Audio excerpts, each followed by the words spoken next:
So here's the quick release that I currently got on. And I'm going to swap it out for the one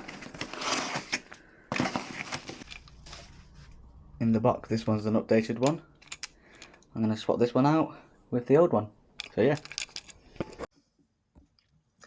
So I took the original one off.